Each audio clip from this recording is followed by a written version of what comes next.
للہ ما فی السماوات وما فی الارض وان تبدوا ما فی انفسکم او تخفوه یحاسبکم بہ اللہ ویغفر لمن یشاء ویعذب من یشاء واللہ علی کل شیء قدیر آمن الرسول بما انزل الیہ من ربہ والمؤمنون کل آمن باللہ وملائکتہ وکتبہ ورسلہ لا نفرق بین احد من رسلہ وقالوا سمعنا واطعنا غفرانک ربنا وإلیک المصیر لا یکلف اللہ نفسا الا وسعها لها ما کسبت وعلیہا ما اکتسبت ربنا لا تؤاخذنا ان نسینا او اخطأنا ربنا ولا تحمل علينا إصرا كما حملته على الذين من قبلنا ربنا ولا تحملنا ما لا طاقة لنا به واعف عنا واغفر لنا وارحمنا انت مولانا فانصرنا على القوم الكافرين آمین۔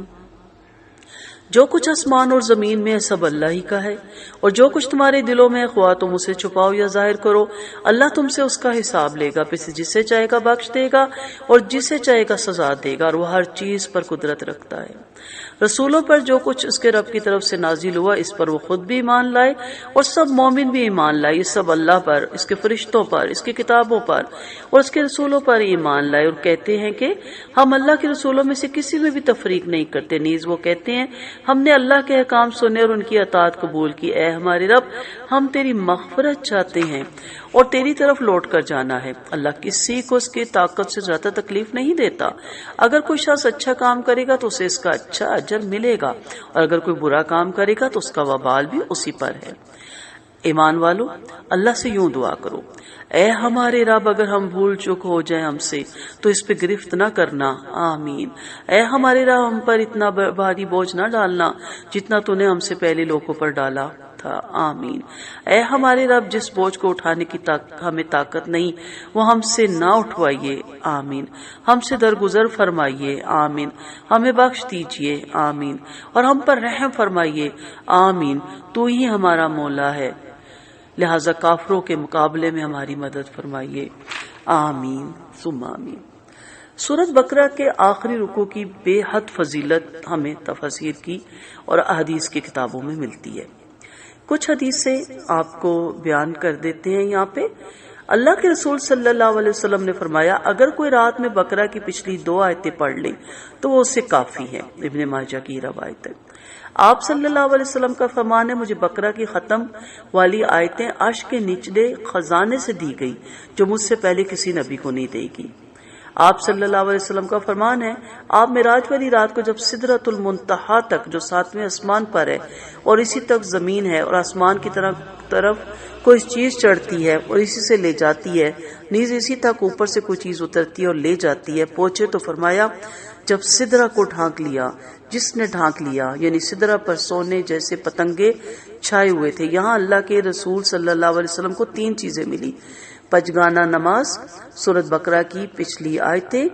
اور توحید پر قائم رہنے والے کے بڑے بڑے گناہوں کے بخشنے کی بشارت۔ آپ صلی اللہ علیہ وسلم فرماتے ہیں بقرہ کی پچھلی 2 آیتیں پڑھو کیونکہ یہ مجھے عرش کے نیچے والے خزانے سے دی گئی۔ آپ کا فرمان ہے ہمیں لوگوں پر 3 باتوں سے برتری حاصل ہے،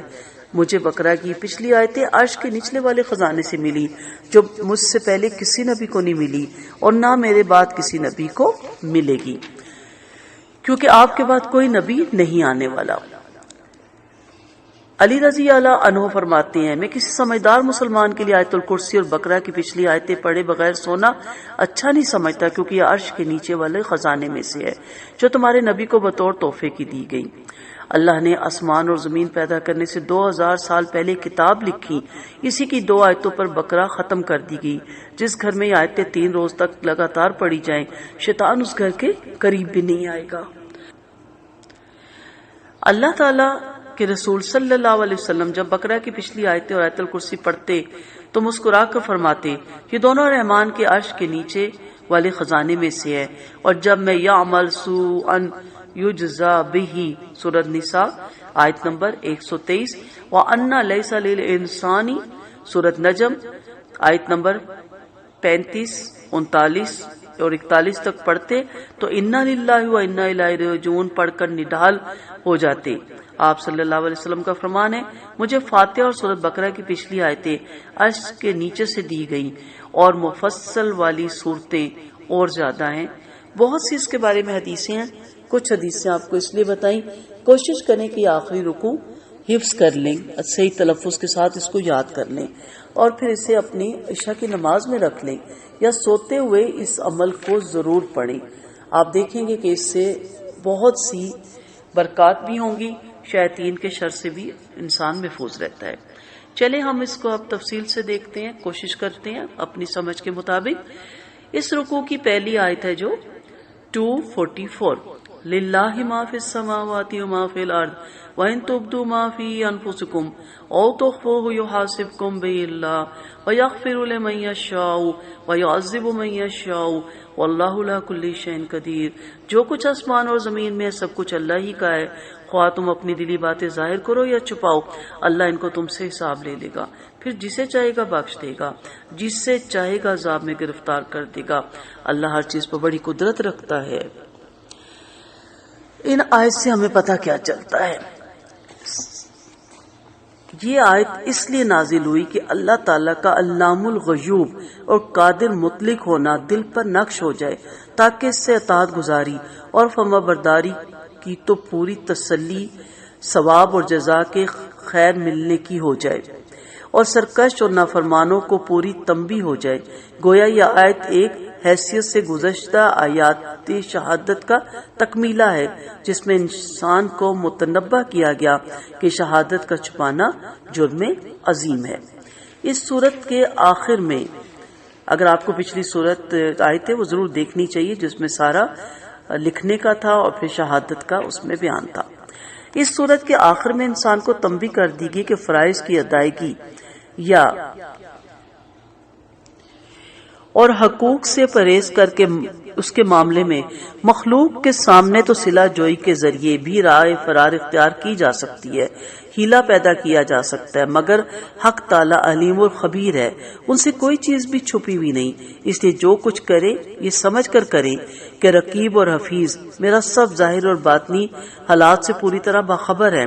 اور اس کا حساب قیامت کو دینا ہے۔ یہی روح ہے جو قرآن کریم انسانوں کے اندر پیدا کرتی ہے۔ ہر قانون کے آخر میں خوف خدا اور فکر آخرت کا ایسا محافظ ان کے قلوب پر بٹھانا ہے کہ رات کے اندھیرے میں بھی، خلوتوں میں بھی انسان اللہ کے حقوق کی کبھی خلاف ورزی نہ کرے اور کرتے ہوئے ڈرے۔ انسان کے ضمیر سے مخاطب ہو کے کہا گیا، آسمان اور زمین کا مالک اللہ تعالیٰ ہی ہے، چھوٹی بڑی چھپی کھلی ہر بات کو وہ جانتا ہے، ہر پوشیدہ اور ظاہری عمل کا وہ حساب لینے والا ہے۔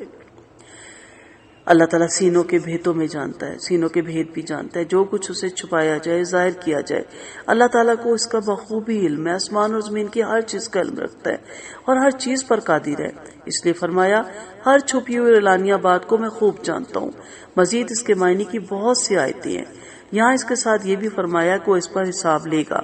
جب یہ آیت اتری تو صحابہ بہت پریشان ہوئے کہ چھوٹی بڑی تمام چیزوں کا حساب ہوگا۔ ایمان کی زیادتی اور یقین کی مضبوطی کی وجہ سے وہ کانپ اٹھے۔ آپ صلی اللہ علیہ وسلم کے پاس گھٹنوں کے بل گرے اور کہنے لگے، آپ صلی اللہ علیہ وسلم کو نماز، روزہ، جہاد، صدقہ وغیرہ کا ہمیں حکم ہوا، وہ ہماری طاقت میں تھا، ہم نے اپنی حیثیت کے مطابق اس پہ عمل کیا، لیکن اب جو یہ آیت اتری ہے اسے برداشت کرنے کی طاقت ہم میں نہیں۔